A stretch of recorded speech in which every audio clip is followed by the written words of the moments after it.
দাজ্জালকে কেন লোহার শিকল দিয়ে বেঁধে রাখা হয়েছে? সহিহ হাদিস থেকে পাওয়া যায়, আজ থেকে 1450 বছর পূর্বে তামিমাত দারি নামক একজন খ্রিস্টান ব্যক্তি তার সঙ্গীদেরকে নিয়ে জাহাজে সমুদ্রে যাত্রা করেন।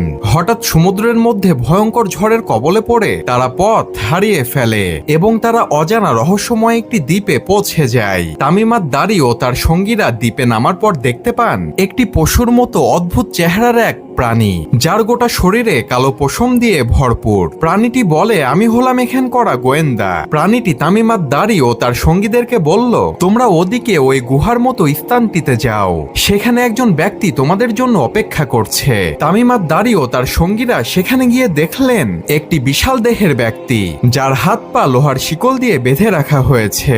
তামিমাত দারি ও তার সঙ্গীরা সে ব্যক্তিকে দেখে ভয় পেয়ে গেলেন। তখন সেই বিশাল দেহের ব্যক্তিটি তাদের কাছে কিছু প্রশ্নের উত্তর জানতে চাইলেন। সে ব্যক্তিটি বলল, তিবিরের স্থান অর্থাৎ ফিলিস্তিনের একটি জায়গাতে খেজুরের গাছগুলোতে এখনো খেজুর ধরে কিনা, তাবারিয়া হ্রদে এখনো পানি আছে কিনা, জুহুর অঞ্চলের কূপ থেকে এখনো পানি বের হয় কিনা, এবং সর্বশেষ প্রশ্ন করল, আমাকে নবী মুহাম্মদ সম্পর্কে বলো, তিনি কি তোমাদের মধ্যে এসেছেন? তিনি কি মক্কা থেকে মদিনায় হিজরত করেছেন? তখন তামিমাত দারি তার সকল প্রশ্নের উত্তর দিলেন। এরপর সেই বিশাল দেহের ব্যক্তিটি বলল, তোমাদের উচিত নবী মুহাম্মদকে মেনে নেওয়া, এতেই তোমাদের কল্যাণ রয়েছে।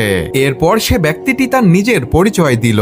সে বলল, আমি হলাম দাজ্জাল। আমি এখান থেকে বের হবার অনুমতি পেলেই পুরো পৃথিবী 40 দিনে ভ্রমণ করব, তবে আমি মক্কা ও মদিনায় প্রবেশ করতে পারবো না। আর এই সম্পূর্ণ ঘটনাটি তামিমাত দারি নবী সাল্লাল্লাহু আলাইহি ওয়াসাল্লামকে এসে বলেন এবং তিনি খ্রিস্টান ধর্ম থেকে ইসলাম ধর্ম গ্রহণ করেন। অর্থাৎ এই হাদিস থেকে বোঝা যায় দাজ্জাল পৃথিবীতেই আছে এবং দাজ্জালকে একটি দ্বীপের মধ্যে বেঁধে রাখা হয়েছে।